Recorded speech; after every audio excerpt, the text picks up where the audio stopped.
Terwyl jy sommer net daar staan, wil ek jou uitnooi om net in jou hart verklaar net een of meer net jou dankbaarheid teenoor God. Die Hemel sê dat so thanksgiving and praise, deur dankbaarheid gaan ons sy troonkamer binne. So ek wil net die volgende minute wat gebruik. Sê net vir hom hoe dankbaar jy is teenoor hom. Here, dankie vir ons redding, ons nuwe lewe. Dankie dat U vir ons 'n voorbeeld was en is in 'n lewe neergelê, 'n onskuldige lewe. U het dit eerste gedoen. U is vir ons 'n voorbeeld in dit. Here, en dankie dat hy wat sy lewe neerlê, vind dit in U. Dankie in U het ons lewe, Here. Ons is dankbaar vir lewe in Christus. Here, ek is dankbaar vir die kruis. Ek is dankbaar vir die leë graf wat getuig dat my koning leef. Die ander gode is dood. Hulle is 'n stok of 'n klip en hulle grafte is vol. My koning se graf is leeg, want hy leef. Here, en dankie vir die belofte van U Gees. Dankie dat U ons nie net as weeskinders agtergelaat het nie. En gesê het byt vas tot ek weer kom nie.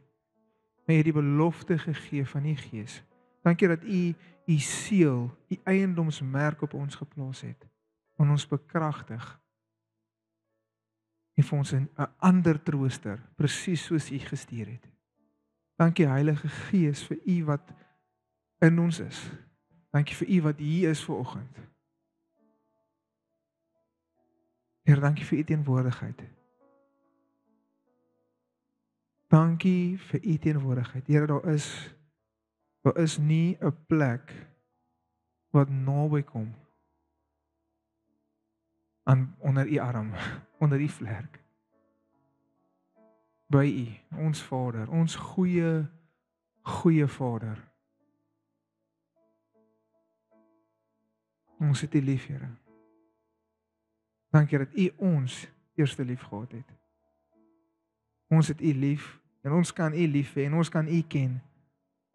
Want U het ons eerste lief gehad. En U het gekies om Uself te openbaar aan ons. Wat 'n voorreg is dit. Amen. Dit bly vir my soos 'n merkwaardige gedagte. As ek verskriklik hoe Afrikaans wil praat, kyk ek altyd vir my ma. Ek het nou klaar vanoggend gekorrigeer. Maar dat dink hieraan dat jy kan nie God ontdek nie. Jy kan hom soek en jy kan hom nie vind nie. Al wanneer jy vind hom slegs omdat hy kies om homself in daai oomblik aan jou te openbaar. Jy uit jou eie uit kan hom nie kry nie. Jy uit jou eie uit gaan niks van hom sien of leer of ken nie. Dis hy wat kies om hom te openbaar aan jou. Wat 'n voorreg is dit? Want hy hoef nie. Wat is ons? Dawid skryf, wat is mens? Maar tog kies hy want hy wil. Dit is vir my so 'n bemoedigende gedagte dat my God kies om homself te openbaar aan my. Hy wil hê ek moet hom ken. En hy wil hy ken my. Hy wil my ken, maar hy ken my in elk geval uit en uit. Great. Maak so. Begin ons nou met Openbaring. Gordels vas. Soos dit laasweek lekker inleiding gehad tot Openbaring. Wie het dit geskryf? Waar was hy? Lekker na die 'n prentjie geskets dan nou van Openbaring. Vandag gaan ons dan nou begin met die boek van Openbaring. So julle kan so lank soontoe blaai. Openbaring. Ja, ek sal eers verbaas as party mense dalk nie weet nie, want dit is 'n boek wat ons so vermy. Hierdie boek kan ek werklik vir julle sê is vir my 'n ongelooflike seën op hierdie oomblik.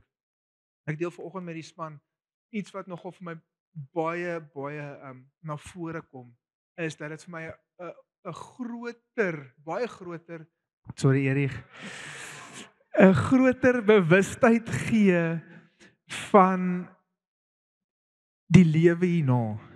So ek dink ons almal weet, soos ons gaan eendag hemel toe en dat soos, as ons doodgaan, ons in Jesus gaan ons nie dood nie, ons gaan net oor. Maar dit is asof al regtig vir my 'n bewustheid gekom het en dit is wat die skrywer ook wou oordra aan hulle wat dit gelees het, is dat dit maak nie saak wat jy hierdeur gaan nie. Jou lewe begin eintlik amper eers hierna. En dit is asof dit regtig daai bemoediging in my hart kom sit. Is soos hier's 'n doel vir ons om hier te doen. En hy sê dit ook hier's goed wat ons moet doen, hier's goed wat ons moet verrig, jy het 'n roeping en hardloop vir dit.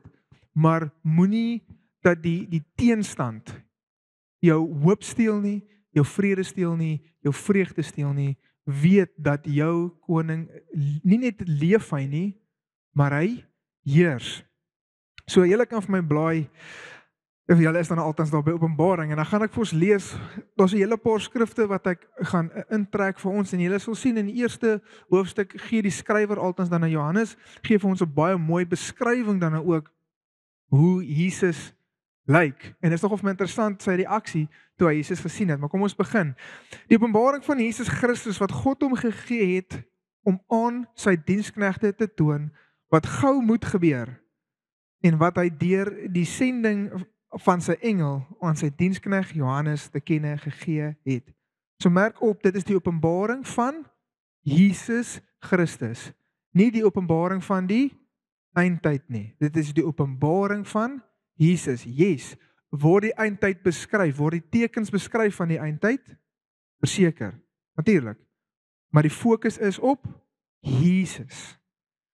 Wat getuig het van die woord van God en die getuienis van Jesus Christus, alles wat hy gesien het. Salig is hy wat die woorde van die profesie lees en die wat dit hoor en bewaar wat daaraan geskrywe is, want die tyd is naby. So as enige iemand vir jou sê, die eindtyd is naby, jok hy nie. Want dit is al vir 'n geruime tydjie naby.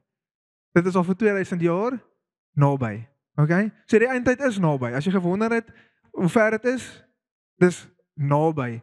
Is dit in my leeftyd of vir ons leeftyd? Ek gaan nie sulke goed sê nie. Ek gaan seker maak dat ek reg is en vir julle preek wat in Openbaring staan om seker te maak dat van my kant af as herder dat julle ook reg is. Dat wanneer hy ook al kom, is ons reg. En dat ons nie sy koms hoef te vrees nie. Want dat baie mense die koms gevrees as gevolg van hierdie voorspelling wat uitgegaan het. Is ek reg? Daar het 'n persoon my gekontak Dinsdag op die 23ste. Kry ek 'n WhatsApp, hoorie Enrico, ek wil net by jou hoor. Ek het nou al hierdie gesien en gelees dat die wederkoms nou vandag is. Ek wil net weet, soos is dit so? Soos het hierdie ou nou iets weet? En ek stuur vir hom terug, o gits my vriend, is jy nie saam op nie? Is jy nog daaronder? My eerste voice sê ek, is jy nog hier? Toe sê ek, nee vrek, toe kom, is jy nog daaronder? Ek wil net seker maak dat ek my bewoording reg het. So gaan hy weer kom, verseker. Maar ons kan uitsien daarna. Dit is iets waarna ons uitsien. Johannes aan die 7 gemeentes in Asië, genade vir julle. So hier sien ons aan wie skryf hy dit? Genade vir julle en vrede van hom wat is en wat was en wat kom, van die 7 geeste wat voor sy toren is en van Jesus Christus, die getroue getuie, die eersgeborene uit die dode en die owerste oor die konings van die aarde. Wat wil ek hê jy moet sien in hierdie verse? Die 3 enige God word geopenbaar hierso. Die een wat is, wat was en altyd sal wees, die Vader, die 7 geeste. So wie is die 7 geeste? Dis die Heilige Gees. Jy sien dit in Jesaja 11 vers 2 tot 3 en hy is op die bord. Glo ek, Jesaja 11 vers 2 tot 3 sien jy wat hierdie 7 geeste van God is. Is julle al daar so? Yes, julle is daar. Want ek het vandag En op hom sal die geeste van die Here rus, die gees van wysheid, verstand, die gees van raad en sterkte, die gees van kennis en die van die vrees van die Here. So dis die gees van die Here, wysheid, verstand, raad, sterkte, kennis en die vrees van die Here. En dit was my so mooi. So dit is die 7 geeste van die Here en dit verwys na die Heilige Gees. So elke keer, want jy gaan dit weer lees in Openbaring, elke keer wanneer jy lees van die 7 geeste van God, verwys dit na die Heilige Gees toe. Let ook op dat daar baie 7's is in Openbaring. Hoekom 7's? Want dit is die perfekte getal. Dit stel perfektheid, volmaaktheid voor. So in daai eerste stuk in Openbaring alleenlik sien ons dan Jesus, die Gees van God, die Heilige Gees en dan ook die Vader. Nou moet sien dat ek te hoog opgeblaai. Aan hom wat ons liefgehad het en ons van ons sondes gewas het in sy bloed en ons gemaak het konings en priesters vir sy God en Vader, aan hom die heerlikheid en die krag tot in alle ewigheid. Amen. Ek wil hê jy moet in die volgende paar verse, so ek het nou vir jou die 7 eienskappe van die Heilige Gees of die 7 geestes wat dit voorstel gegee. Maar ons gaan nou in 'n paar verse ingaan wat Jesus uitbeeld, wat Johannes sien. Maar ek wil jou regtig aanmoedig, né, om hoe is hierdie verse van toepassing en hoe kan dit jou lewe verryk? So wanneer ek enigiets soos hierdie lees, wat God beskryf, wat God openbaar aan my, inkorporeer ek dit in my gebedslewe. Ek het al baie keer oor gepraat, soos my raad en wat ek sien, Jesus sy disippels leer bid, ons Vader wat in die hemel is, om altyd wanneer jy te begin bid, is om altyd jou aandag eers op hom te vestig. Ja, jy kan met jou lysie kom, maar heel eers fokus jy op hom. En dan kan jy dit verder vat en jy sê, Heer, en dan beskryf jy hom, dan bid jy, my Heilige Gees, wat by my is, wat vir my wysheid en kennis gee, my krag, en jy begin verklaar dit wat jy in die skrif lees van hom, begin verklaar jy teenoor hom. Ek kan vir jou 'n brief gee. Jou gebedslewe gaan verryk word. Jou geesteslewe gaan verryk word. Die oomblik wanneer ons begin mediteer op wie hy is en hoe almagtig hy is. En ewe skielik voel jou lys nie meer so onmoontlik nie, want jy begin so fokus op die een wie jy dien en wie jy aanbid en jy raak so bewus met wie jy besig is om te praat, dat enigiets ewe skielik vir jou moontlik voel. Amen. Kyk, hy kom met die wolke en elke oog sal hom sien, ook hulle wat hom deursteek het en al die geslagte van die aarde sal hom rou bedryf. Ja, amen. Nou iemand het eers vir my gevra, maar hoe gaan die hele wêreld hom nou sien afkom, want soos hoe gaan almal hom te gelyk sien, as ons aan die kant kom, hoe gaan die mense hom sien? Dus sê ek, maar die aarde is mos plat, jong, as almal, so hulle gaan nou, nee, dit is nie, okay? Dit was 'n grappie gewees. En seker maak, as jy dink dit is, kom gesels met my. Asseblief. Ek is die Alfa en die Omega, die begin en die einde, sê die Here. Wat is, wat was en wat kom, die Almagtige. En dan word dit herhaal, die een wat is, was en wat kom. Julle gaan sien hoe 'n paar keer herhaal daar sekere verse. Want Jesus, die eenheid tussen die Vader, die Seun en die Heilige Gees word ook baie beklemtoon in Openbaring. Want jy sal sien dit beskryf die Vader as die een wat is, was en altyd sal wees, en nou sê Jesus, ek die een wat is, was en altyd sal wees. So dit getuig ook van Jesus se godheid. Onthou, dis die openbaring van Jesus. Ek Johannes, julle broer en deelgenoot in die verdrukking en in die koninkryk en lydsaamheid van Jesus Christus, was op die eiland van Patmos genoem word, wat ter wille van die woord van God en om die getuienis van Jesus Christus. Ons het laasweek daarna gekyk, hy is op Patmos, hy is in 'n tronkeiland, hy is daar gegooi as gevolg van sy getuienis van Jesus Christus. Ek was in die gees op die dag van die Here, en ek het agter my 'n groot stem gehoor, soos van 'n bassein, wat sê, ek is die Alfa en die Omega, die eerste en die laaste. Nou die alfa en die omega, dis die eerste, alfa is die eerste letter in die alfabet, omega is die laaste letter. So dit beeld daai ook uit dat hy is die eerste en die laaste.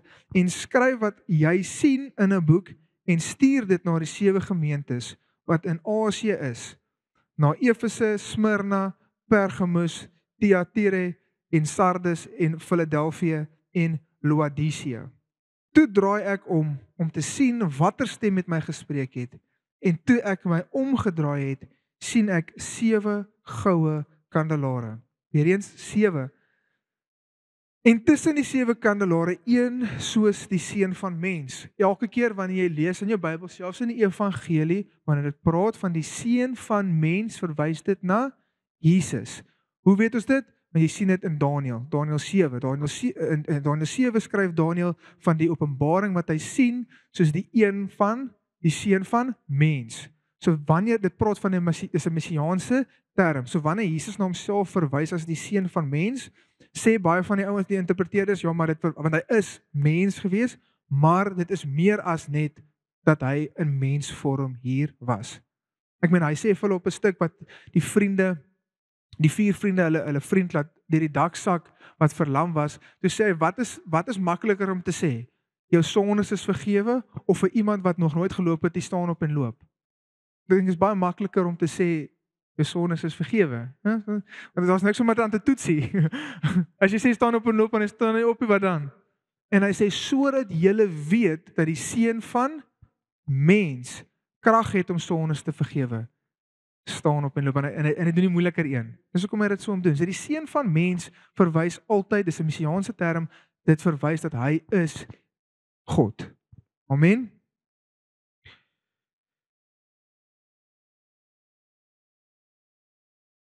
En tussen die 7 kandelare, een soos die seun van die mens, met 'n kleed aan wat tot op die voete hang, en gegord om die bors met 'n goue gordel. Sy hoof en hare was so wit soos wit wol, soos sneeu, en sy oë soos 'n vuurvlam. Nou hierdie deel het ek nogal geniet om te lees. Veral as jy 'n ryk verbeelding het, dan is hierdie nogal soos, dis hoekom ek sê, as jy bid, so hierdie is 'n goeie plek om te begin altyd. Is om eers jou aandag te sit op hom en hoe hy lyk en hoe almagtig hy is en hoe hy homself openbaar.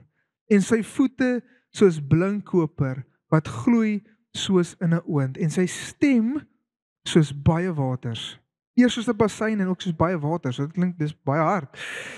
En ek dink dis hoekom die Here nie altyd met ons hoorbaar praat nie, want ek dink ek sal vir my flow skrik. Ek weet nie van julle nie. En sy voete soos blinkkoper en sy stem soos baie waters. Vers 16. En in sy regterhand, want dit praat van autoriteit, regterhand praat altyd van autoriteit, het hy 7 sterre gehou en 'n skerp tweesnydende swaard het uit sy mond uitgegaan en sy aangesig soos die son wat skyn in sy krag. En toe ek hom sien, val ek soos 'n dooie aan sy voete neer. En hy het sy regterhand op my gelê en vir my gesê, moenie vrees nie, ek is die eerste en die laaste. Hoekom is hierdie vers vir my so merkwaardig? Want Johannes wat hierdie skryf, het saam met Jesus geloop. Hy het hom gesien. Vir 3,5 jaar was hy saam met hom. Hy was ook een van die 3 wat opgegaan het en Jesus in sy verheerlikte liggaam gesien het. En nie een keer was dit sy reaksie nie. So ek dink dit is nogal 'n prentjie. Ek dink hierdie is 'n vorm waarin selfs hy nog nie eers Jesus gesien het nie. En toe hy hom sien, was dit vir hom so oorweldigend dat hy neergeval het soos 'n dooie. Ek is die eerste en die laaste. Ek wil net hierdie volgende vir julle sê. Ek het dit nou geskiep per ongeluk by die 7 geeste van God wat dit praat van die vrees van die Here. Net gou vinnig definieer rondom dit. Wat is dit om die vrees van die Here te hê? Dit is die nuwe lewende vertaling vertaal dit nogal mooi vir my in die sin van dit sê nie vrees van die Here nie. Dit praat van die vreugde om God te gehoorsaam. So die vrees van die Here is nie jy is bang vir hom nie, maar daar is 'n absolute besef vir die heiligheid en grootheid wie en God wat hy is. En as gevolg van dit wil ek hom gehoorsaam. So ek is nie bang vir hom nie, maar ek besef wie hy is. Yes, ek besef Jesus noem my 'n vriend, maar hy is ook my koning. En dit beteken dit wat hy sê, yes Here, ek sal doen wat u sê. Baie keer, ons ken die teksvers wat sê, weerstaan die duiwel en hy moet vlug, né? Maar net voor dit sê dit eers, onderwerp jouself aan God, dan weerstaan die duiwel en hy sal vlug. Daai onderwerping aan God is eintlik die sleutel om die vyand te weerstaan, om hom te vlug, om altyd daai vrees van God te hê. Ek wil aan hom gehoorsaam wees, nie omdat ek moet, ek wil vir jou sê jy moet, maar ook omdat jy wil. En die lewende, ek was dood en kyk, ek leef tot in alle ewigheid. Ons het dit net ook gelees, die eerste van die wat opgestaan het uit die doodheid. Wat beteken dit die feit dat hy die eerste is? Dit beteken daar's nog. Wie kom na hom? Ons. Hoe lekker is dit om dit te weet? Dat hy het dood oorwin, sodat ek en jy, ons gaan nie sterf nie. Dis soos hierdie week sien ek 'n ou wat ook oorlede is, en hy het so rukkie terug het hy op sy preekstoel te sê, eendag gaan julle hoor, en hy sê sy naam, hierdie en hierdie is dood. Moet dit nie glo nie. Ek is nie dood nie. My adres het net verander. En hierdie is vir my weer eens daai, Jesus is die eerste een wat opgestaan het uit die doodheid, sodat ek en jy nooit dood hoef te proe nie, maar ons adres verander slegs.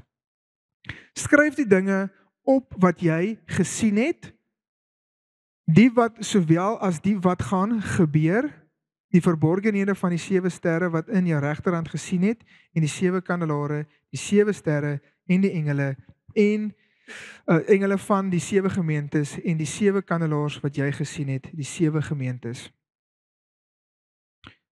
Okay. So Openbaring se outline is redelik die volgende: skryf wat jy gesien het, en ons het nou gelees wat hy gesien het, hoe Jesus gesien het, wat wandel tussen die 7 kandelare, die seun van mens. Skryf ook aan dan nou aan die gemeentes. Dit is dan die volgende deel wat ons gaan behandel, is hoofstuk 2 tot 3 wat dan aan die gemeentes is, want ek glo daar is ongelooflik baie wat ons as kerk kan leer by wat hulle reg gedoen het, maar ook wat hulle verkeerd gedoen het, sodat ons geestelik kan groei. Wie wil geestelik groei? Glo almal van ons. Hierdie is goeie materiaal vir ons om te groei in ons geesteslewe. En dan derdens, die laaste stuk, skryf die dinge wat dan hierna moet gebeur. So daai is jou oortrek, jou overview, oorsig van Openbaring. Eers wat jy gesien het, dan aan die gemeentes, en dan dit wat hierna moet gebeur. Julle almal nog okay? Great. Ek is bietjie beter voorberei as gewoonlik in die sin van, dit lyk so, kom ek sê dit so, dit lyk so, omdat ek nou my goedjies uitgeprint vir hierdie preek, maar as omdat hierdie was, gewoonlik doen ek op my rekenaar my preek, want jy kan mos nou mooi enter, en as jy nog iets lees wat jy wil bysit by 'n vorige plek, dan trek jy dit net makliker op 'n rekenaar in, maar as jy nou geskryf het, kan jy dit nou nie. Spicy. En toe ek nou klaar is met dit op my rekenaar, toe sê ek myself, daar is 'n manier wat ek al hierdie oorskryf nie. Ek gaan dit sommer net print, dan lyk dit ook sommer mooi formeel. So wat het jy gesien? Die heiliglike, die kerke, en dan wat hierna moet gebeur. So dan gaan ons na die eerste kerk toe, in hoofstuk 2. Skryf aan die engel van die gemeentes van Efese. Nou, ek wil net vir jou sê, so dit sê, Jesus maak dit baie duidelik, die 7 sterre, so die kandelare, is die kerke, en die 7 sterre wat hy in sy hand het, hand praat van autoriteit, is die 7 engele van die gemeentes.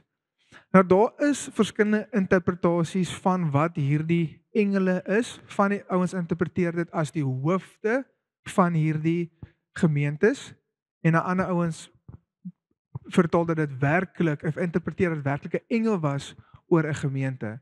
Hoekom sal ek dit nie heeltemal uitgooi nie? Want hulle was verskriklik gewoond aan die beweging van engele in hulle tydperk, baie meer noodwendig as wat ek dink ons in ons westerse kultuur altyd is. Ek dink terug aan die storie van Petrus wat in die tronk sit. Hulle kom saam, hulle bid sodat Petrus uit die tronk uitkom. Die deure gaan oop. Petrus kom na hulle toe waar hulle besig is om te bid. Hy klop aan die deur, die diensmeisie herken sy stem, en in plaas van die deur oopmaak, hardloop sy na die waar hulle besig is om te bid, en sy hoor die Petrus is hier, maar hulle is besig om te bid vir Petrus wat moet uitkom. En Petrus kom hardloop of sy sê vir hulle, maar Petrus is hier, en hulle sê vir hom, nee, dit kan nie Petrus wees nie, dit moet sy engel wees. Nou, ek weet nie van jou nie, dit was nog nooit my reaksie as iemand aan die deur klop, wat my kom verras, wat ek nie gedink het gaan vandag oppies en sê, dit was sy engel gewees nie. So dis hoekom ek lê in die rigting van dat dit, want nou die woord engelos wat hulle gebruik daar, dit praat ook van messenger, en jou die pastoor of herder is dan ook 'n boodskapper van die Here. So ek lê, want ek kan sien in die skrif hoekom dit want vir die persoon, die hoof van die kerk geskryf is. En nie noodwendig die engel van die kerkie, maar ek kan ook sien dat dit die engel is, want die bonatuurlike was iets waaroor hulle baie bewus was en baie aktief was in hulle gemeente. Is jy dan nog by? Daar's dalk ons 'n bietjie vreemd, maar dit is die realiteit. So ek lê in die rigting van, as jy vir my moet vra, dat dit geskryf is vir die hoof van die kerk. Want hy is verantwoordelik om hierdie kerk in lyn te bring met dit wat geskryf is aan hulle. Ek ken jou werke, vers 2, skryf vir Efese, ek ken jou werke en jou arbeid, en jou lydsaamheid, en dat jy slegte mense nie kan verdra nie, en dat jy die op die proef gestel het, wat sê dat hulle apostels is, en dit nie is nie, en hulle leenaars bevind het. So hulle doen goeie werk, hulle werk vir die Here, hulle weerstaan valse leer onder hulle, want daar kom valse apostels, wat sê as apostels, wat dwaalleer wil inbring, en hulle weerstaan hierdie ouens. En dat jy verdra het en lydsaamheid besit. So hulle is geduldig, hulle is geduldig onder die verdrukking. En ter wille van my naam gearbei en nie moeg geword het nie. Maar ek het teen jou dat jy jou eerste liefde verlaat het. Onthou dan waarvandaan jy uitgeval het, en bekeer jou en doen die eerste werke. Anders kom ek gou na jou toe en sal jou kandelaar van jou plek verwyder as jy jou nie bekeer nie. Maar jy het dat jy die werke van Nikolaïte haat, wat ek ook haat. En dit was 'n kult daai tyd gewees wat Christendom en die Romeinse wat hulle in baie gode geglo het, en hulle het laasweek ook gepraat van hoe hulle gesien het die Caesar is 'n god, hoe hulle daai alles of in een gegooi het en 'n kult gevorm het. En so hulle doen goed om die dwaalleer te weerstaan. Hulle doen goed in die dat hulle werke doen, maar God het die volgende teen hulle: julle het julle eerste liefde verlaat. En jy moet mooi op die woord keuses let daar. Hy sê nie julle het jou eerste liefde verloor nie, dit is iets wat jy verlaat het. Gaan terug na jou eerste werke toe. Ons moet vir onsself die volgende vra. Hulle doen tog goeie werke.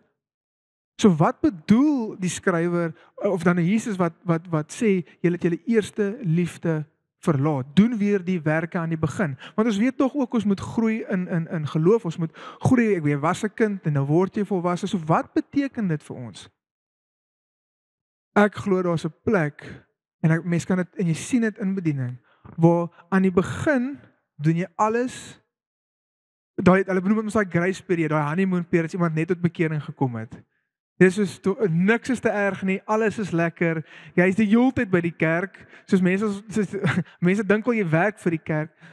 Ek glo daar's 'n plek waar jy oorbeweeg, wat jy wegbeweeg van dit is jou passie, en 'n plek het van jou liefde vir God, waar dit vir jou 'n to-do lysie raak, motions waardeur jy gaan, en jy raak so besig met die dinge van die Here, dat jy nie meer tyd maak vir die Here van die dinge nie. So dit vloei nie meer vanuit hom uit nie, maar uit 'n plek uit van, jy kom in 'n gewoonte. Jy is in hierdie rad van ek kom, so werke sien ons is goed. Jy moet werk doen. Raak betrokke in jou gemeenskap, raak betrokke in jou kerk. Regtig, raak betrokke. Werke is goed, maar dit moet vloei uit 'n plek uit van Here, ek doen hierdie omdat ek lief is vir U. Dit is vir my 'n passie, en ek doen dit vir U en vir U alleen. En ek dink niemand van ons is immuun daarteen dat partykeer veral as jy baie lank by 'n kerk is, ek dink dis hoekom baie mense mos by 'n kerk uitgaan en dan dink ek is baie wat jy het al 'n woordjie gehoor? Ek glo dis 'n blerrie vloekwoord in kerk. My seisoen verander, né? Nou moenie 'n fout maak nie. Daar is iets so seisoene. Die Bybel praat van ons is 'n seisoen om te kom en te gaan, ons is 'n seisoen vir alles. Ons is 'n seisoen vir alles. Maar baie keer kry mense offense in 'n kerk en dan verander my seisoen somme in plaas van om deur te werk en deur dit te gaan. Daar is 'n voeltjie. Kyk na die mossie. Die Here sal vir ons voorsien. Ek weet nie of dit voel dit is nie. Ek ken nie. Dis mossie. Wel, dis 'n goeie raai. Hier is nogal baie van hulle. So goeie raai. So hierdie praat van so ek wil hierdie vir jou vra is uit punt 1 word betrokke. Raak soek plek waar jy kan deel vorm van die werke, maar dan ook hou altyd die plek van waar uit jy dit doen, sy troonkamer. Here, ek is lief vir U en dit is hoekom ek dit doen. Maak dit vir julle sin? Ons moet daai verliefdheid wil ek amper sê. Mens kan dit om dit af te breek na verliefdheid toe is eintlik doen dit eintlik 'n onreg aan om so 'n menslike term te gebruik vir wanneer dit kom by ons verhouding met God. Maar dit is nou maar hoe ons dit verstaan, daai absolute verliefdheid op God is iets wat jy moet koester en wat jy moet soos moeite maak mee om verlief te bly op hom, sy woord te ken, hom te ken, tyd te spandeer saam met hom, sodat wanneer dit kom by die werk, is dit nie 'n stryd van ek moet dit doen nie, maar Here, ek doen hierdie want ek het U lief. Ek wil U behaag. Jakobus skryf dit baie duidelik, wys vir my jou geloof sonder werke. Jy kan nie.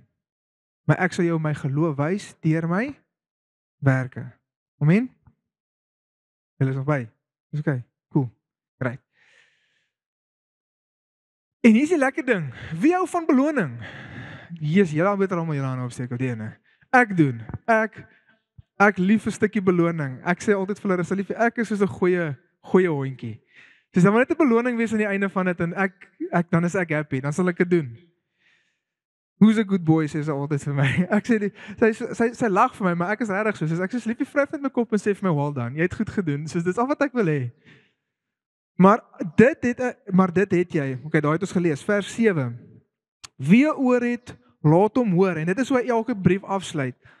Laat hom wat hoor wat die Gees aan die gemeente sê, aan hom wat oorwin. So 'n bietjie later kyk na wie is die wat oorwin. Baie belangrik, aan hom wat oorwin sal ek gee om te eet van die boom van die lewe wat binne in die paradys van God is. Dan gaan ons na die tweede brief toe van Smyrna. En skryf aan die engel van die gemeente van Smyrna. Dit sê die eerste en die laaste wat dood was en wat lewend geword het. En wat ek wil hê jy moet hier sien is dit verwys weer na hoofstuk 1 toe. sien jy hoe begin hy? Hy begin elke brief met 'n beskrywing wat hy klaar gegee het aan die begin, sodat hulle sal besef, dit is nie ek Johannes wat besig is om mooi goedjies vir julle te skryf nie. Besef wie praat met julle. Die God wat ek vir julle beskryf het in hoofstuk 1 en hy knoop hom weer terug aan vers 1 en dan 17 en 18 in die vorige hoofstuk. Die eerste en die laaste wat dood was en wat lewend geword het. Ek ken jou werke en verdrukking en armoede, maar jy is ryk. En die lastering van die wat sê dat hulle Jode is en dit nie is nie, maar is 'n sinagoge van Satan. Vrees vir niks nie, want jy sal niks ly nie. Kyk, die duiwel gaan sommige van julle in die gevangenis werp sodat julle op die proef gestel kan word en julle sal 10 dae lank verdrukking hê. Wees getrou tot die dood toe en ek sal jou die kroon van die lewe gee. Wie oor het, laat hom hoor wat die Gees van die gemeente sê. Die wat oorwin het, sal die tweede dood geen skade ly nie. So hierdie is een van 2 kerke teen wie God niks gehad het nie. Maar ons kan baie duidelik sien in die inhoud van hierdie brief dat dit is 'n kerk wat geweldig onder verdrukking was en die mate van dit moes baie ekstreem gewees het. As ons sien Jesus praat van dit is die troon van Satan, die sinagoge van Satan. So dis goddeloos. Die omgewing waarin hulle self bevind. En die feit dat hy sê moenie die tweede dood vrees nie, sê vir my een ding. dat die eerste dood was vir hulle baie groot realiteit.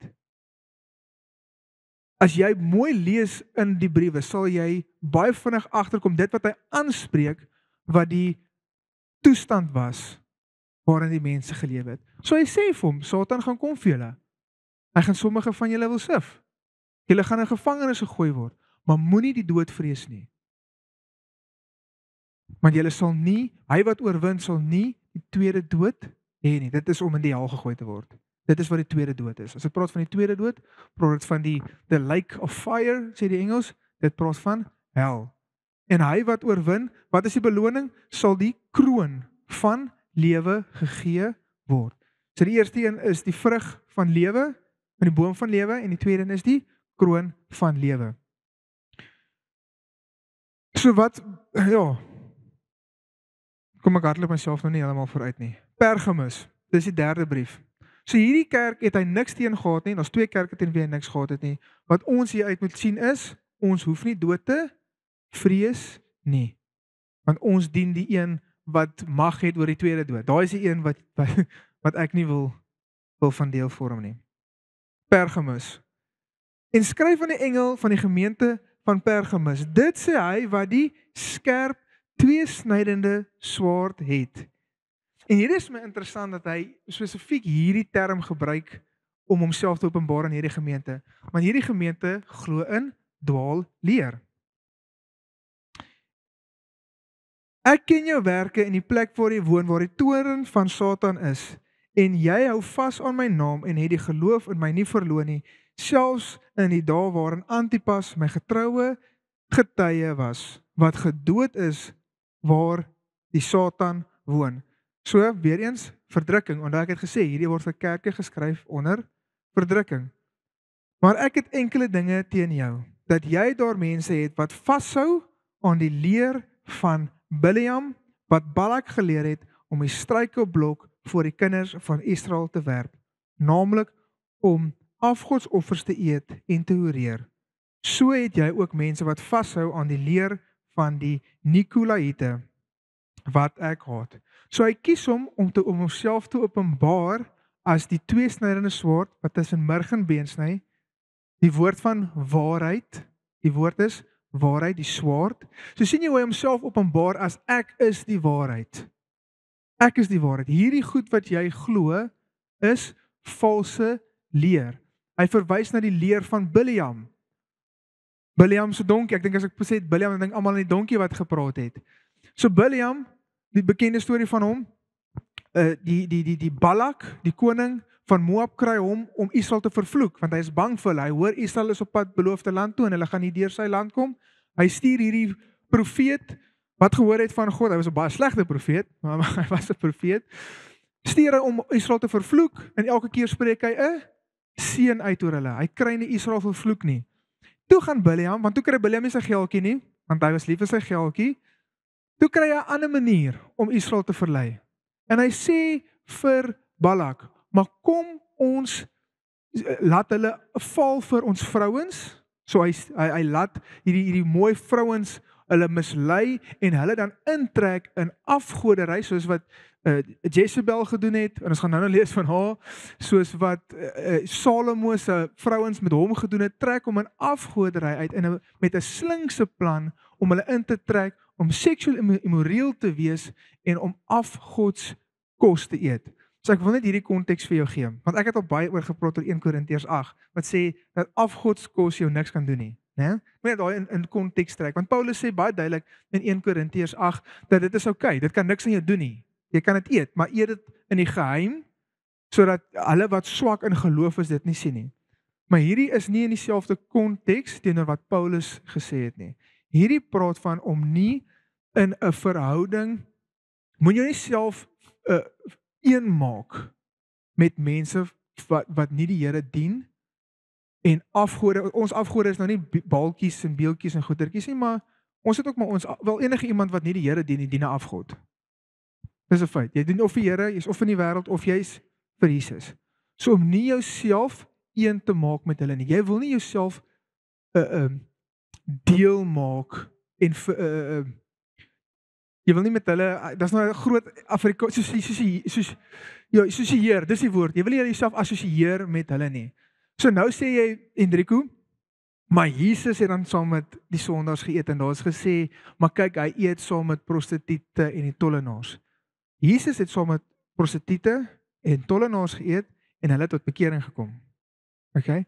Hy het saam met hulle dit gedoen uit 'n plek uit van hom uit te reik vir hulle, want 'n dokter kom nie, het hy gesê, kom nie vir die gesonde mense nie, maar kom vir die siek mense.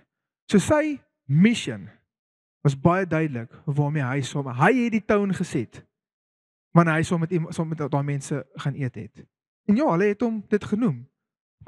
Maar wat Johannes hiervan praat en wat ons sien in gebeur het in Israel se geskiedenis is hulle het deel geraak van daai community van afgoderry.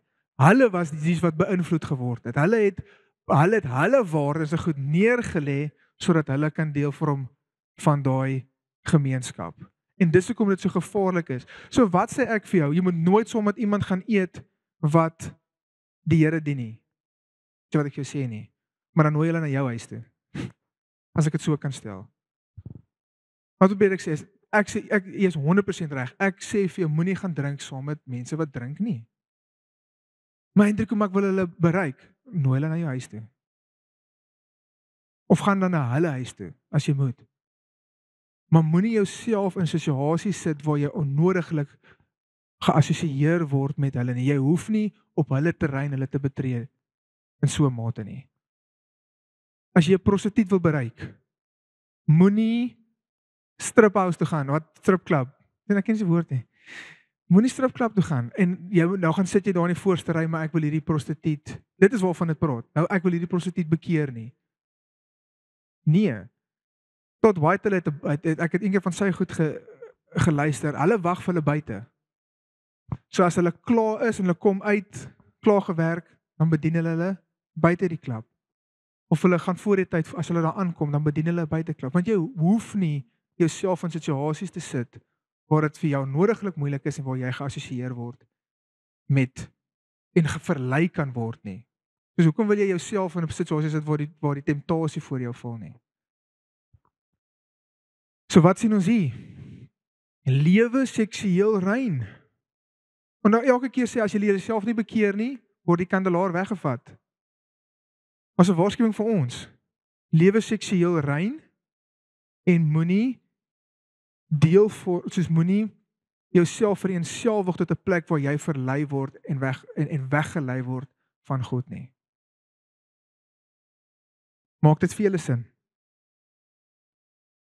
Paulus was baie ernstig oor hierdie goed as jy sy briewe gaan lees. In 1 Korintiërs 5 raas hy verskriklik met die gemeente. Want ons 'n man wat saam met sy skoonma geslaap het en hulle het dit toegelaat. En dis waaroor dit praat. Jy keer sekere goeders toe wat jy goedkeur wat teen die wil van God is. En hulle keer dit goed in die gemeente en hy raas met hulle. Waarom ons op die ou en uit die kerk het gesit? Verstaan jy hoe ernstig hierdie is dat wat ek besig is om julle te sê. So streef dan om seksueel rein te lewe, maak jy en jy doen wat jy moet doen om daarby uit te kom. Hoekom wil ons dit doen? Want ek is lief vir Jesus. Hoekom wil ek gehoorsaam wees aan sy woord? Hoekom wil ek jou aanmoedig om gehoorsaam te wees aan sy woord? Want ek glo jy is hier want jy is lief vir hom. Nie om my te please nie. Nie om goed te lyk by ander Christene nie. Maar omdat jy vir hom lief is, wil ek dit doen. En Balak het dit gebruik om hierdie rein nasie wat God uit Israel probeer maak het, dit te loot. Deur vullis in hulle in te druk tot 'n plek waar alles in die oomblik die probleem is die oomblik as jy amper sê maar jy soos ouros en dan gooi water raak jy mos flou. Die oomblik as jy begin flou raak, is like dit dan verloor jy jou krag, jy verloor jou smaak en dit klink sout.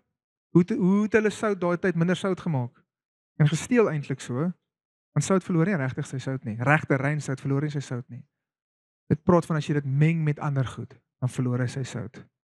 Dis hoekom dit vir God so belangrik is dat ons nie dit vat wat hy vir ons leer, sy woord vat en te meng met ander nie. En hulle het dit gedoen deur die Nikolaïte te volg. Bekeer jou, anders kom ek gou na jou toe en sal teen jou oorlog voer met die swaard van my mond. Wie oor het, laat hom hoor wat die Gees van die gemeente sê. Aan hom wat oorwin, sal ek gee om te eet die verborge manna, en ek sal hom gee 'n wit keersteen, en op die steen 'n nuwe naam geskrywe, wat niemand ken nie, behalwe hy wat dit ontvang. Die 4de brief, Thyatira, ek weet nie of ek daai reg uitspel nie. Jy kan dit op jou eie manier uitspel. Ek rol nou met hom. Ek het dit eers eens so gelees en nou gaan ek so aan. En skryf aan die engel van die gemeente: Dit sê die seun van God, wat oë het soos 'n vuurvlam en sy voete soos koper. Dit verwys weer terug na vorige na hoofstuk 1 vers 14 tot 16 het ek hier geskryf. Ek ken jou werke en die liefde en die diens en geloof en jou lydsaamheid en jou werke, en dat dit die laaste meer is as die eerste. Maar ek het enkele ding teen jou, dat jy die vrou Isebel, wat haarself 'n profetes noem, toelaat om te leer en my diensknegte te verlei, om te hoereer en afgodsoffers te eet. En ek het haar tyd gegee om haar van haar hoerery te bekeer, en sy het haar nie bekeer nie. Kyk, ek werp haar neer op die siekbed, en die wat met haar oorspel bedryf, in 'n groot verdrukking, as hul nie van hul werke bekeer nie. En haar kinders sal ek sekerlik doodmaak, en al die gemeente sal weet dat ek is wat niere en harte deursoek, en ek sal aan elkeen van julle gee volgens sy werke. Iets wat jy regtig baie gaan opmerk is, werke is nogal 'n redelike groot deel van jou lewe as 'n Christen. Ek ken jou werke, ek sal vir jou gee volgens jou werke, ek sal jou beloon volgens jou werke. Hou op met hierdie werke, doen weer jou vorige werke. Hier sê ek ken die werke wat julle nou doen en dat dit meer is as die voriges. Hou maar net vas wat julle het totdat ek kom. En aan hom wat oorwin, het ek werke tot die einde toe bewaar, en my werke tot die einde toe bewaar, sal ek mag oor nasies gee. So voor ek in die beloning ingaan. So hy kla hulle aan oor die aanklag is dat hulle die vrou Isebel toelaat in hulle gemeente. Nou hoekom wil ek spesifiek bietjie stil staan? Want dit is nogal iets wat jy baie in die charismatiese sirkels baie hoor. Daai persoon het die gees van Jezebel, is dan in die Engels. Jy hoor baie, hulle gooi baie die term rond oor die gees van Jezebel, daai het die gees van Jezebel, of wat dit ook al mag wees. So ek wil net gaan stil staan en konteks skep oor wie was Jezebel, sodat ons 'n skriftuurlike grond het op wat beteken dit werklik as iemand in die gees van Jezebel optree. En daarvoor moet ons gaan kyk in die Ou Testament. Wat was sy? Wie was sy? Wat het sy gedoen? So sy was getroud met Agab, koning van Israel daai tyd, en sy was 'n profeet. So met ander woorde, sy is 'n valse profeet. Hulle glo in valse profesie in hierdie gemeente. Hy waarsku hulle teen valse profesie, want sy was 'n valse profeet.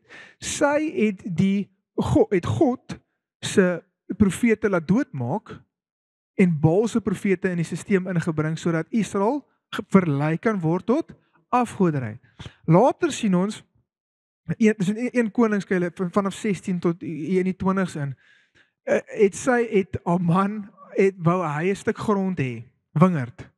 En toe hy na die man toe gaan om hierdie wingerd te kry, toe sê hy nee, ek het die naam nie ergens neergeskryf. Nabot, daar's dit. Hy vra vir Nabot, ek soek jou wingerd. En Nabot sê vir hom, nee. En Agab gaan terug kasteel toe, soos 'n werklike ware man, krul op in 'n balletjie en huil. En toe moet kom eet, toe sê nee, ek is honger nie. En sy kom toe en sien toe nou, en sy sê vir hom, maar wat is fout met jou? Soos jy is koning, jy kan dit mos vat. En sy gaan stel toe 'n hele plannetjie op en bring valse getuie teenoor hierdie man, dat hy teenoor God gelaster het en dat hy doodgemaak moet word vir dit. En sy laat hom onskuldig doodmaak sodat Agab die grond kan kry. So hierso is manipulasie betrokke. Dit praat so as jy manipulasie is 'n verskriklike groot ding. Geestelike manipulasie, o my woord. As ek daai ding so sien, dan bestraf ek dit dadelik. Want dit is die grootste vorm van manipulasie, is geestelike manipulasie.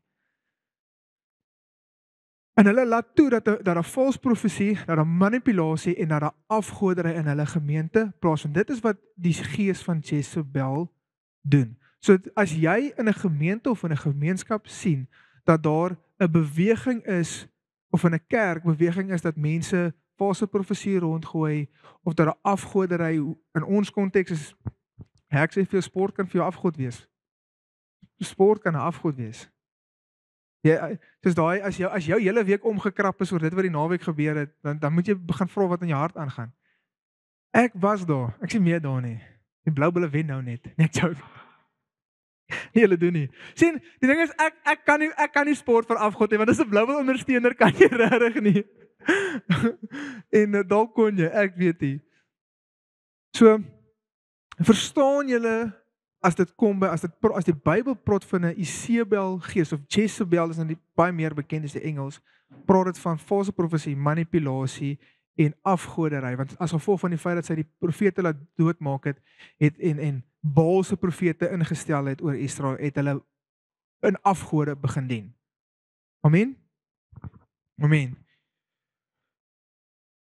Maar as jy oorwin en my werke bewaar tot die einde, sal ek jou mag oor die nasies gee en hy sal hulle regeer met 'n eysterstaf, soos erdegoed word hulle verbrysel, net soos ek ook van my Vader ontvang het.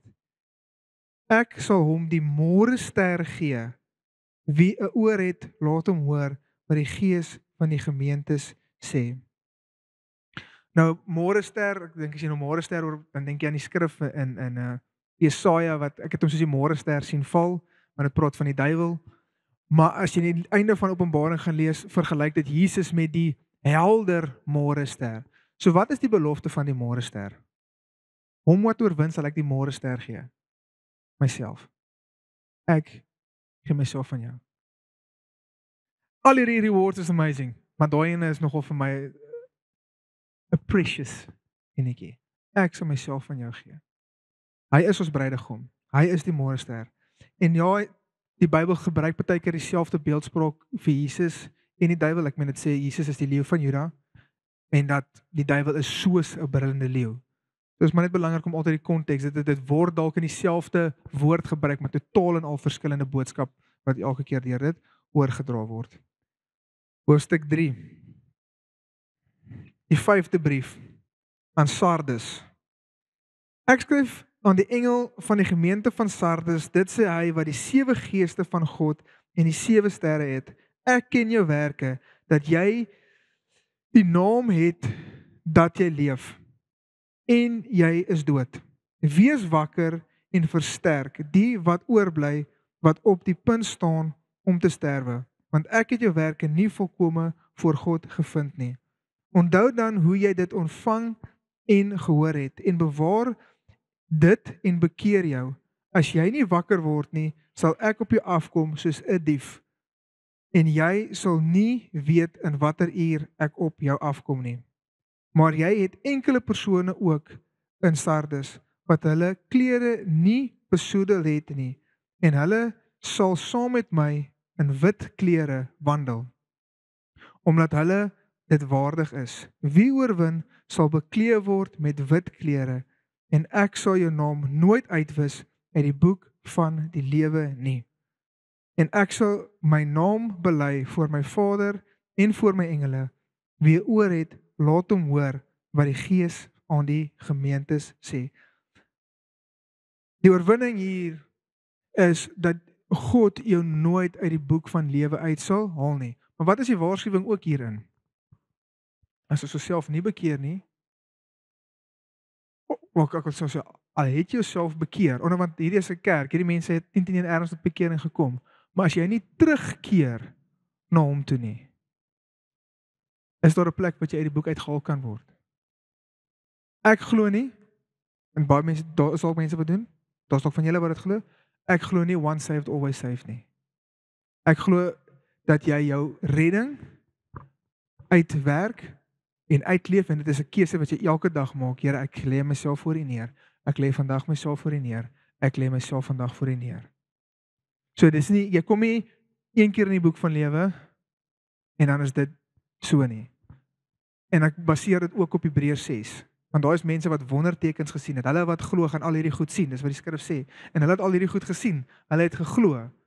Maar tog, hulle wat wegdraai vir hulle is daar nie weer bekering nie. Want hoekom is daar bekering vir hulle? Maar waartoe gaan hulle bekeer? Hulle dan weggedraai. Van die enigste persoon teenoor wie jy kan bekeer. Verstaan julle dit? So, wat wil ek eintlik vir jou sê? As jy sit en Jesus aangeneem, jy is in die boek van die lewe. Prys die Here daarvoor. Jy gaan in. Maar werk jou redding uit. Hou net aan. Hou net aan. Moenie hom nie verloor nie. Hou net aan. In Daniël 12 sien ons dan ook die skrif praat daarso van die boek van lewe. Ek gaan sommer saam met julle lees. En in die tyd sal Michael, die groot vors wat oor die kinders van jou volk staan, optree en dit sal 'n tyd van benoudheid wees, soos daar nie gewees het vanaf die volk bestaan het tot op die tyd nie. Maar in die tyd sal jou volk gered word, elkeen wat in die boek opgeskrywe staan. Amen. Dan die 6de brief, dis amper daar, 2 kerke oor.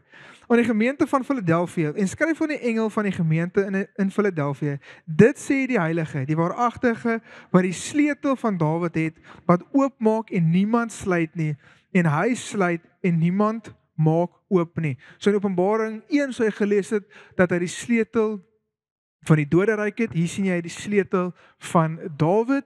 So die sleutel van Dawid, die sleutel praat van autoriteit. Hy het mag. Hy het die sleutel van autoriteit. En die feit dat hy sê hy het die sleutel van Dawid, praat ook, dis 'n messiaanse term. Want daar was geprofeteer aan Dawid dat jou nageslag sal op die troon sit vir altyd.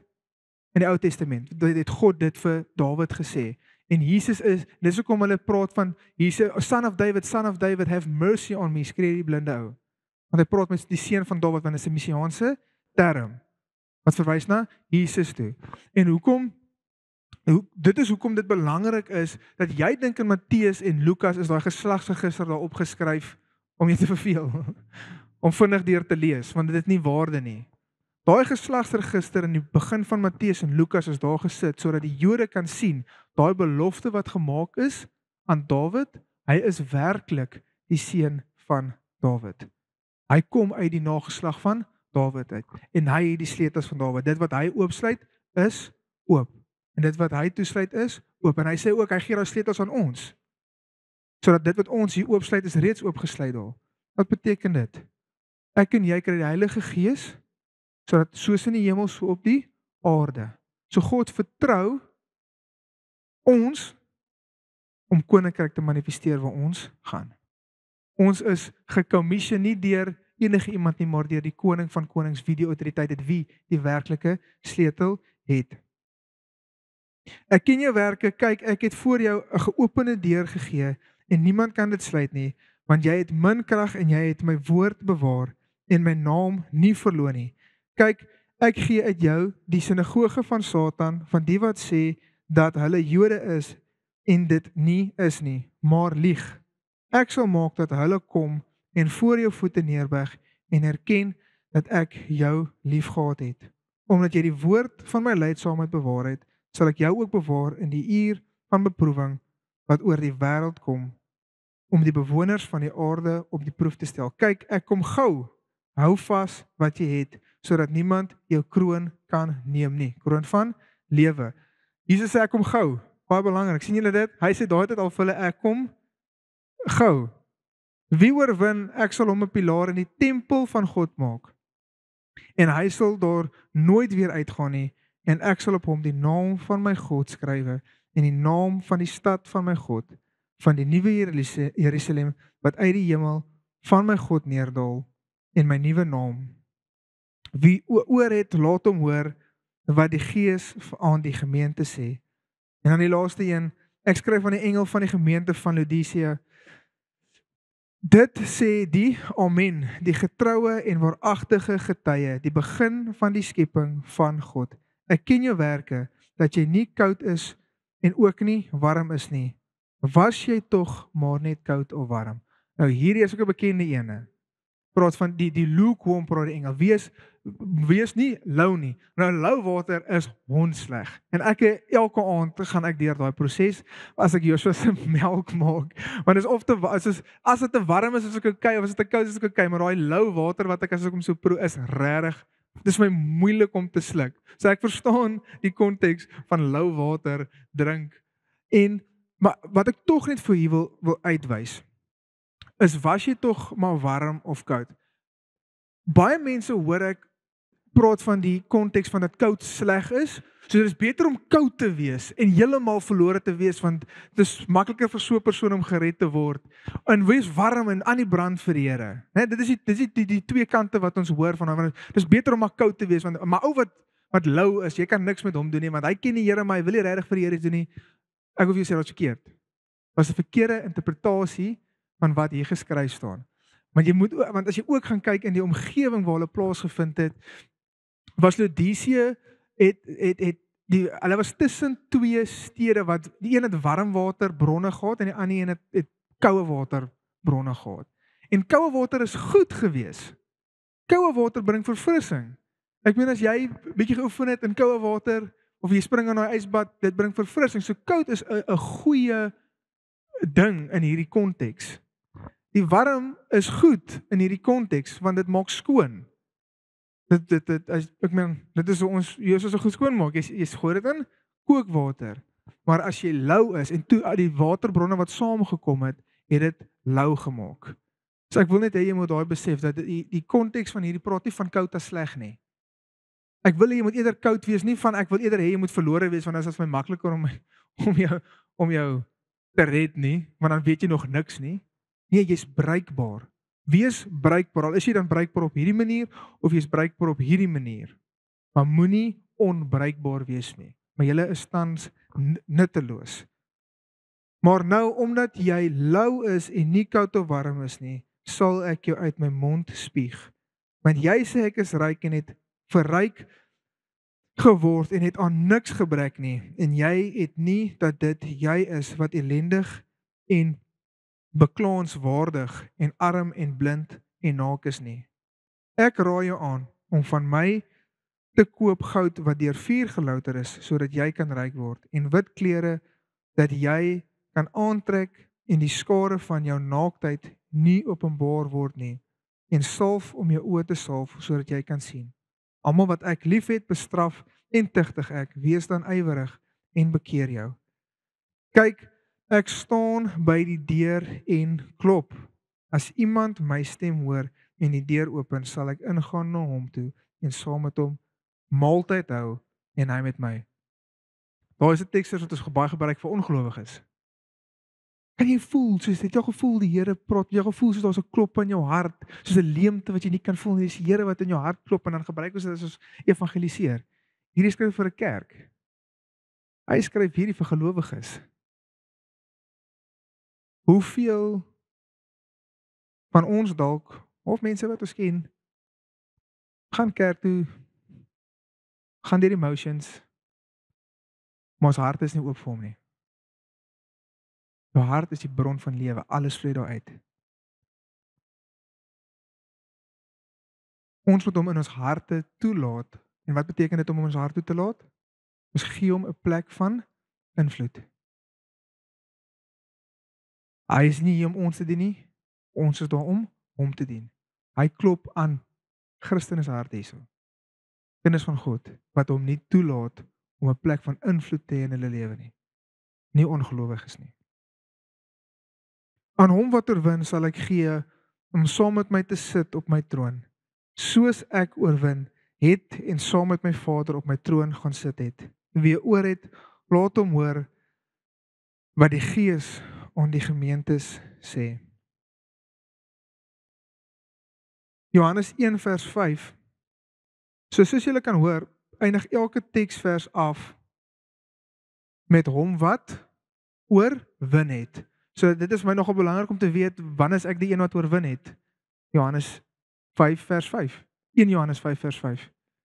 Wie anders is dit wat die wêreld oorwin as hy wat glo dat Jesus die seun van God is? Jy kan nie oorwin sonder Jesus nie. en om te glo dat hy die seun van God is nie. En ek glo dit is hoekom dit so merkwaardig is dat hy eers altyd begin met wie die seun van God is. Hier is hoe hy lyk, hier is homself openbaar. En hy vat hulle terug na die eerste stuk van Openbaring toe. Nou wil ek afsluit want sommer net 'n opsomming van die hoofpunte wat ek hier neergeskryf het as dit kom by die kerke wat ons in gedagte moet hou. So hou vas aan jou eerste liefde. Hoe gaan jy weg van jou eerste liefde? Jy raak minder betrokke. Jy spandeer die tyd in die woord van God nie. Jy begin glo in wel as gevolg van die feit dat jy in die woord tyd in sy woord spandeer, is jy baie meer oop vir dwaaleer en al die sandkorreltjies om in jou sout word al swakker en swakker en swakker tot hy sy smaak verloor. Hou vas en staan vas onder verdrukking. Ek sien by die tweede kerk.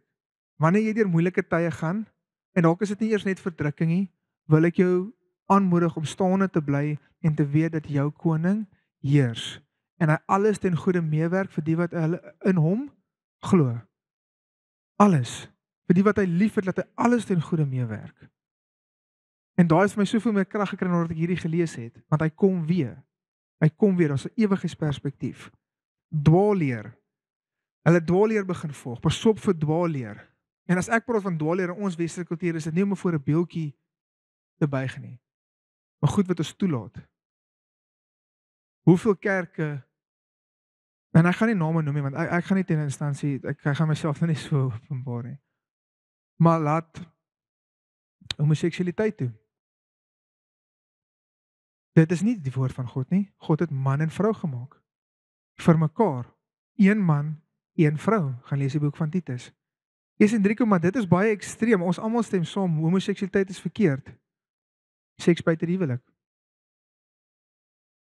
Dis ook seksueel onrein. Dis ook teen die woord van God.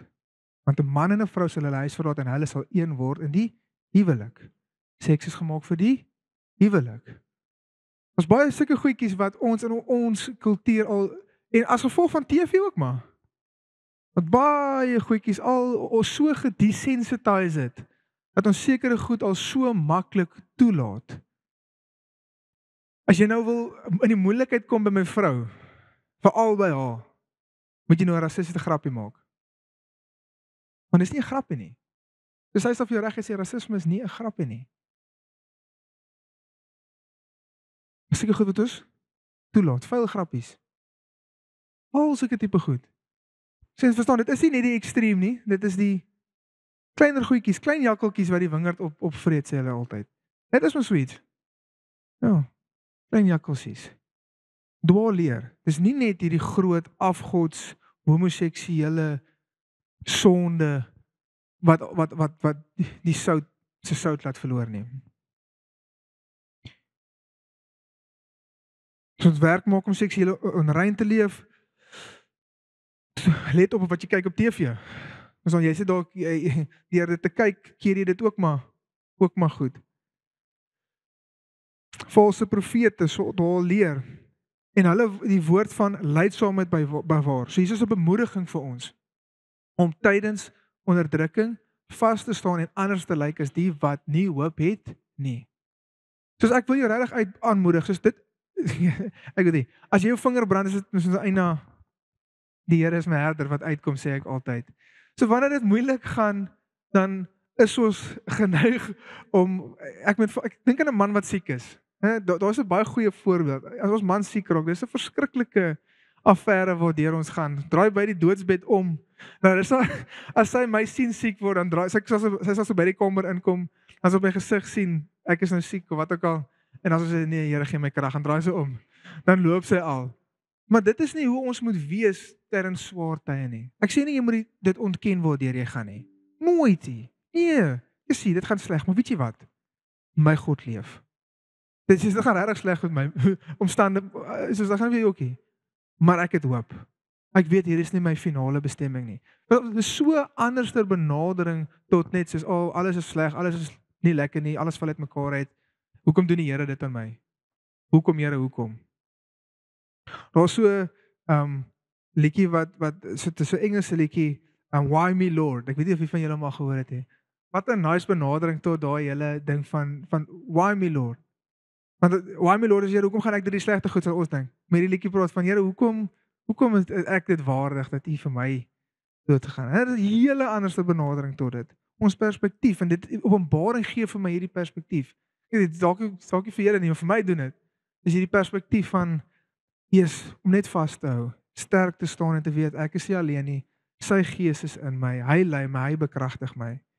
En dan die heel laaste een is wees warm of koud. Wees bruikbaar. Skakel ergens in. Soek 'n plek waar jy iemand kan bedien, waar jy in of dit nou by die kerk is of dit nou 'n projek is ergens wat jy inskakel by jou naaste kinderhuis, wat dit ook al mag wees. Maar belangrik, goeie werke saam met die evangelie. Waar jy gaan as jy ergens opskep, dan sê jy soos Jesus is lief vir jou of iets. Jy doen nie net goeie werke nie, jy wil Jesus altyd in dit inbring, maar raak aktief betrokke in dit waarmee God besig is. En ek meen dit is hoekom ons die uitreik hou op Saterdag. Want ek wil 'n geleentheid skep vir my en vir julle waar ons saam as 'n gemeente aktief kan besig wees met die werke van God. Dis ek onthou toe ek net tot bekering gekom het, ons was op Langstraat, hulle het my amper gemaak een keer want toe tog niemand op vir die uitreikie, toe ek alleen Langstraat toe, want uitreike was soos alles vir my. Maar mense sien hoe mense raak baie keer al minder, al uitreik het geneigtheid as jy hom net begin is hom so groot. Dan so al sy vir almal so weg. Maar daai is ons eerste mandaat, gaan uit en verkondig die evangelie. So dis hoekom jy uitreike het, sodat jy 'n geleentheid het om die eerste werke, die eerste goed wat God aan jou verkondig of opdrag gee om te doen is gaan uit, wees 'n lig, wees sout, verkondig die evangelie sodat jy 'n geleentheid het vir dit. So ons kan baie leer uit die goeie en uit die foute van hierdie kerke. So dis wat vir my uitgestaan het uit Openbaring en ek hoop bietjie van dit het vir jou oorgekom vandag. Dit was nou 'n lang enetjie. Ons is al 20 voor. Ek is jammer. So bietjie jammer. So ons gaan nie nou afsluit met ek gaan sommer net vir ons afsluit met gebed. En as jy enige vrae het, kom praat met my. Ek sê ek het al die antwoorde nie, maar dan soek ek saam met jou die antwoord want ek wil die antwoord hê. En die goed wat vir my uitgestaan het in Openbaring hierdie week was ewigheidsperspektief. Dit wat ons kan leer uit hierdie kerke uit. En om regtig hom, soos ons hom hier lees, deel te maak van jou gebedslewe. Daai 3 goed het my so geestelik verryk hierdie laaste paar dae dat ek kan nie vir jou beskryf soos hoe volmoed ek is ewe skielik vir alles wat voor lê nie. En nie net die verdrukking nie, maar soos goed wat jy wil aanpak in jou eie persoonlike lewe. Net soos Jesus. Hy wat my back is dan regtig amazing. My klein verstand is net bietjie agter om dit te besef. Partykeer moet ons hom net herinner daaraan. Amen. Amen. So kom ek sluit net vir ons af 'n gebed. Here, dankie vir die boek van Openbaring. Here, dankie dat U dit goed gevind het. Here, U self het hierdie woord dan hoorbaar aan Johannes verkondig om neer te skryf, niks uit te laat nie, alles vas te bê, niks by te sit nie, Here, vir ons om te dien as bemoediging, maar ook vir 'n waarskuwing, Here, hoe om 'n geestelike, gesonde lewe en pad te wandel saam met U, Here. Here, en dankie vir die beloftes. Here, dankie vir die rewards, Here. U is 'n regverdige en 'n getroue God en Here, dit is vir ons lekker om vorentoe te kyk, soos in die woord staan, joy that was set before you, die vreugde wat voor U gesit was, om eendag by U te wees, ons môrester, ons bruidegom.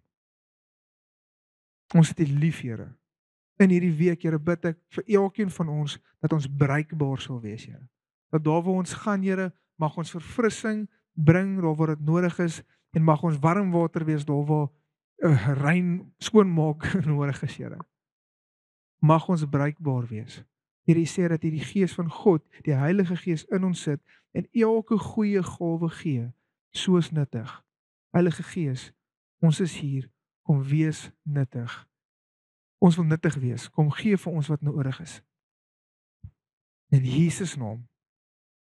Here, ons verklaar dat U is ons God en ons glo dat U die Seun van God is. En in U is ons oorwinnaars. Amen.